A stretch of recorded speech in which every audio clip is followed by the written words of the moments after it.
Auzubillahiminash-shaytanir-rajim. Bismillahir-rahmanir-rahim. Welcome back to my channel Solve the Problem Health and Beauty. अस्सलामुअलैकुम नाजरीन, मैं ठीक हूँ। उम्मीद करती हूँ कि आप सब भी खैरियत से होंगे। नाजरीन, आज मैं आपको बताऊंगी कि हमें अफ्तारी के टाइम किस तरीके की डाइट लेनी चाहिए, कौन सी डाइट हमारी सेहत के लिए बेहतर है, कौन सी डाइट हमारे स्टोमक को बेहतर कर सकती है और कौन सी ग़िज़ा खाकर हम पूरा दिन चुस्त और एक्टिव रह सकते हैं और तंदुरुस्त रह सकते हैं। लेकिन मैं अपने वीडियो को स्टार्ट करने से पहले मैं चाहूँगी कि आप मेरे चैनल को सब्सक्राइब करें, वीडियो को लाइक करें, शेयर करें और बेल आइकन ज़रूर प्रेस करें ताकि हर नई आने वाली वीडियो आप तक पहुँच सके। सबसे पहले मैं अपने तमाम बहन भाइयों को रमज़ान मुबारक कहूँगी कि इन्हें रमज़ान की बहुत बहुत ज़्यादा मुबारक हो। ठीक है। और रमज़ान शरीफ में अफ्तारी के टाइम जब हम अफ्तारी करते हैं तो उसके भी कुछ रूल्स हैं कि किस तरीके से हमें डाइट लेनी चाहिए, क्या खाना चाहिए। अक्सर लोग ये करते हैं कि जैसे ही अजान सुनते हैं अफ्तारी हो गई तो वो एकदम ये चीज़ लेना शुरू कर देते हैं, वो चीज़ लेना शुरू कर देते हैं, मुख्तलिफ चीज़ें लेना शुरू कर देते हैं। ठीक है। और कुछ लोग ऐसे भी होते हैं जो कि अफ्तारी से पहले अपने मोबाइल टाइम पास करने के लिए मोबाइल को यूज़ करते हैं, टेलीविज़न लगा लेते हैं।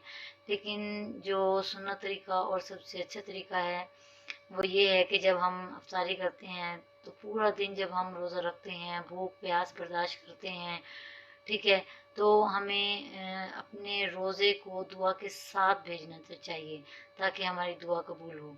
तो हमें जब हम रोज़ा अफ्तार करते हैं तो हमें रोज़ा अफ्तार करने से 10 मिनट पहले हमें दुआ ज़रूर करनी चाहिए। ठीक है। जो भी हमारे दिल में ख्वाहिशात हैं, कोई भी मसले मसाइल हैं, ठीक है, अपने बहन भाइयों के मुतालिक, रिश्तेदारों के मुतालिक, मुल्क के मुतालिक, जैसे कि आजकल कोरोना वायरस की वबा फैली हुई है। ठीक है। इससे एहतियात बचाव के लिए कि हमारे मुल्क इससे कोरोना वायरस जैसी वबा से बच जाए, ये मज़ीद ना फैले। ठीक है। तो हमें इन तमाम चीज़ों को, इन तमाम बातों को अपनी दुआओं में शामिल करना चाहिए और 10 मिनट पहले ज़रूर दुआ करनी चाहिए। जैसे कि एक मज़दूर पूरा दिन मज़दूरी करता है और आखिर में वो अपनी उस दिन की आमदनी लेके जाता है कि उस दिन इसने कितना कमाया है। ठीक है। इसी तरीके से एक रोज़ेदार जब पूरा दिन रोज़ा रखता है, भूख प्यास बर्दाश्त करता है, इतने घंटे जब वो रोज़ा रखता है और वो शाम को दुआ के बगैर ही अपना रोज़ा अफ्तार कर लेता है, तो ये ठीक नहीं। ठीक है। तो हमें रोज़ा अफ्तार करने से 10 मिनट पहले दुआ मांगनी चाहिए और फिर हमारे प्यारे नबी हज़रत मोहम्मद सल्लल्लाहु अलैहि वसल्लम जब रोज़ा अफ्तार करते थे तो आप सल्लल्लाहु अलैहि वसल्लम रोज़ा एक खजूर और पानी से करते थे। तो हमें भी यही चाहिए कि दुआ मांगने के बाद जब हम पता चले कि अजान हो चुकी है, रोज़ा खुल गया है, तो हमें फिर रोज़ा अफ्तार करने की दुआ पढ़नी चाहिए। उसके बाद हमें खजूर खाना चाहिए। ठीक है। और फिर पानी। हमें एकदम तमाम चीज़ों को नहीं खाना चाहिए, आहिस्ता आहिस्ता और सदा ग़िज़ा यूज़ करनी चाहिए। ठीक है। अब आजकल के मौजूदा दौर में या ख़ास तौर पे यंग जनरेशन वो फास्ट फूड यूज़ करती हैं। ठीक है। और ड्रिंक्स, ठंडा पानी, जो कि हमारे स्टोमक को बुरी तरीके से मुतासिर कर रहा है और जिसकी वजह से हमारी सेहत भी दिन ब दिन डाउन होती जा रही है। तो रोज़ा अफ्तार करने के लिए सबसे बेस्ट क्या है कि रोज़ा अफ्तार करते वक्त हमारी जो ग़िज़ा है वो बिल्कुल सादा होनी चाहिए। ठीक है। हमें रोज़ा अफ्तार खजूर से और पानी से करने के बाद हमें अफ्तारी के टाइम खाना ज़रूर खाना चाहिए।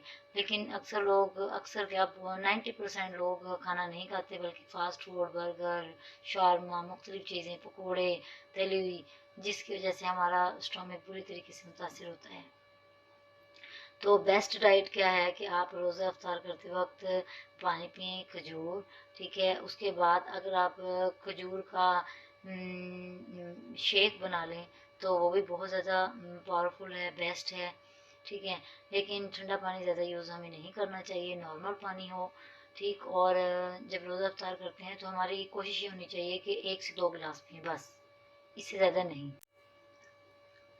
लेकिन रोज़ा अफ्तारी के वक्त हम एकदम पानी पी लेते हैं, पानी भी पी लेते हैं, ठंडा शरबत भी पी लेते हैं, ठीक है, बोतल और कोल्ड ड्रिंक वो भी पी लेते हैं, जिसकी वजह से हम कुछ और नहीं खा सकते और वो हमारे गैस हमारे दिमाग में चढ़ जाती है और फिर हम एकदम हमारा दिल चाहता है कि हम लेटे रहें, ना उठें, ठीक है, और जिस्म ऐसे लगता है जैसे टूट सा रहा है।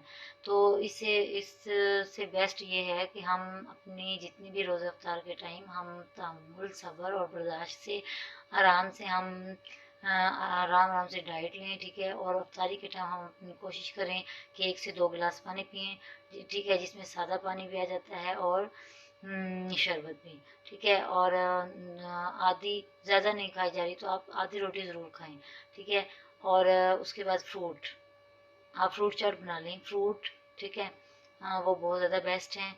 आपने इस तरीके से सदा ग़िज़ा लेनी है और जिससे आप एक्टिव भी रहेंगे और तंदुरुस्त भी रहेंगे, और कोशिश करें कि रोज़ा अफ्तार करने के बाद सहरी से पहले पहले, ठीक है, आप 6 से 7 गिलास पानी ज़रूर पी लें ताकि हमारे जिस्म में पानी की कमी ना हो। जिसम में जब पानी की कमी होगी तो ऑटोमेटिकली तमाम जिस्म का निज़ाम दरहम बरहम हो जाएगा, ठीक है, और इसलिए हमें सहरी से पहले पहले 6 से 7 गिलास पानी ज़रूर पीना चाहिए।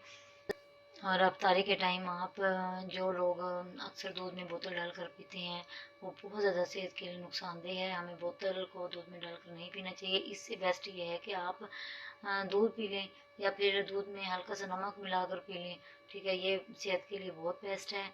और अफ्तारी के टाइम जब हम अफ्तारी करते हैं तो उसके बाद हमें अपने इर्द गिर्द वालों को भी ख्याल रखना चाहिए कि हमारे हमसाए ने अफ्तारी की है नहीं की है, और जब अफ्तारी के बाद जो सामान बच जाए, ठीक है, वो अपने इर्द गिर्द वालों को ज़रूर आप दें ताकि वो भी अच्छी तरीके से अपना रोज़ा खोल सकें, ठीक है। और अगर आपको मेरी वीडियो अच्छी लगी हो तो आप लाइक करें, शेयर करें और सब्सक्राइब करें और बेल आइकन ज़रूर प्रेस करें। ओके, अल्लाह हाफिज़, अल्लाह निगहबान, फिर मिलते हैं नई वीडियो के साथ।